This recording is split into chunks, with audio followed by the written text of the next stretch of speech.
Cette enveloppe ne profite qu'aux Américains, ne profite pas aux Ukrainiens. Aux Ukrainiens, on va les vendre la mort. Aux Américains, ils vont se faire le bénéfice sur le sang des Ukrainiens. Salut, chers frères et sœurs, nord, sud, de l'est à l'ouest. Bonjour, bonjour, bonsoir. Votre serviteur, Danny Scorpio, c'est moi. Ça vient de tomber. Écoutez cet extrait.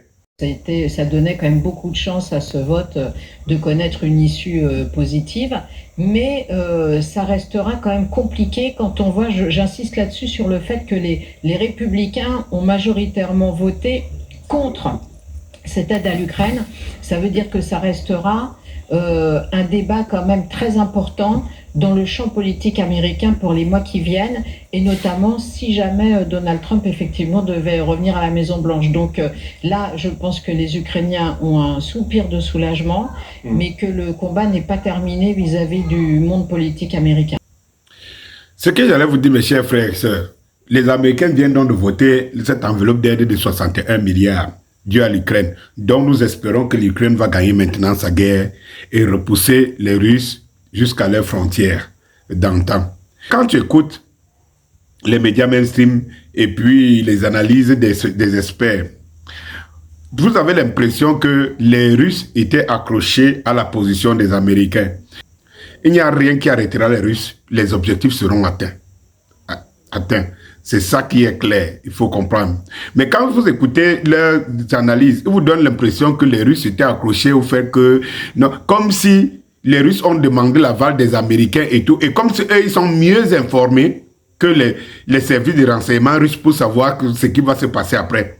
Et que les Américains, en votant cette aide, ce n'est pas pour l'intérêt des Ukrainiens, mais c'est pour renchérir le marché américain des armes. Parce que dans l'enveloppe de 61 milliards, il n'y a même pas 10 milliards qui vont arriver entre les mains des Ukrainiens. Ça, il faut que les gens le sachent. Il n'y a même pas 10 milliards qui vont arriver entre les mains des Ukrainiens. Le truc, c'est d'alimenter l'industrie d'armement américain à l'intérieur. Ça veut dire que les gens qui applaudissent le plus, aujourd'hui, c'est ces industriels de l'armement aux États-Unis. Et or, nous savons que Donald Trump est quelqu'un qui est soutenu par ces industriels. Donc, Donald Trump ne pouvait ne pas voter cette enveloppe. Ça, on le sait. On sait que ne pas voter, ça depuis, ça appartenait, ça relevait de la politique interne. Et non parce que, même si Donald Trump est contre la guerre, mais il pouvait empêcher à ce que les industries d'armement aux États-Unis, qui sont tous derrière Donald Trump, ne puissent pas se faire leur magot. Ça, c'est clair.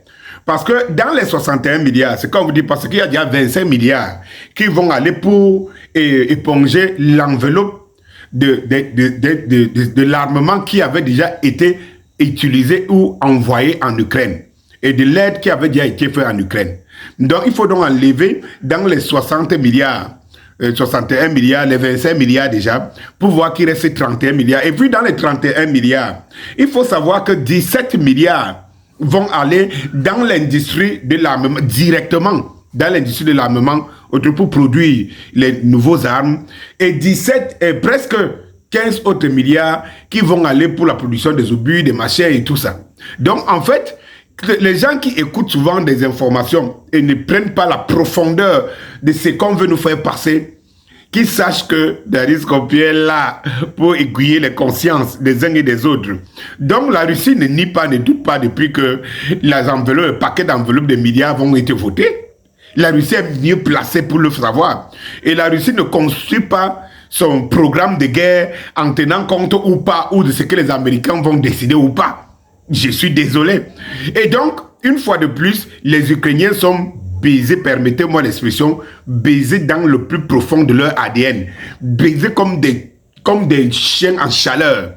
C'est-à-dire qu'en fait, là, Zelensky part sur le point qu'il faut sauver l'honneur. Au moins, se voir que non, l'Ukraine ne paie pas. Mais le prix à payer des Ukrainiens, c'est-à-dire que là où Zelensky a englouti les Ukrainiens, c'est très grave. Gagner la guerre, ils ne pourront pas. Retirer les Russes des 20% qu'ils retiennent aujourd'hui, ils ne pourront pas. Et donc, mais en plus, ils seront encore endetter des milliards et des milliards, que des générations d'Ukrainiens avec le pays, parce qu'il faut savoir ici qu'une partie du Donbass, la plus grande richesse de l'Ukraine est concentrée dans cette partie. Ayant donc été coupés de cette partie, on comprend mal comment les Ukrainiens vont valablement rembourser les dettes de guerre dans lesquelles ils ne récupéreront rien du tout, ils ne gagneront rien en réalité. Voilà le panorama de la situation. Il faut le savoir, mes chers frères. Conclusion, c'est que la Russie poursuit sa route et attend. Quels que soient les attentes. Mais les Russes ne sont pas bêtes, ne sont pas idiots pour savoir que Donald Trump ne pouvait ne pas faire voter les républicains, ne pouvaient ne pas faire voter l'enveloppe. Je vous dis que c'était une affaire interne. Parce qu'en fait, ils avaient dit, ils vont combattre la Russie jusqu'au dernier des Ukrainiens. Aujourd'hui, il faut tout simplement que les Ukrainiens trouvent ceux qui vont aller utiliser ces armes, qu'ils auront en plein temps et qui trouveront les Russes à leur chemin. Bonsoir, bon week-end.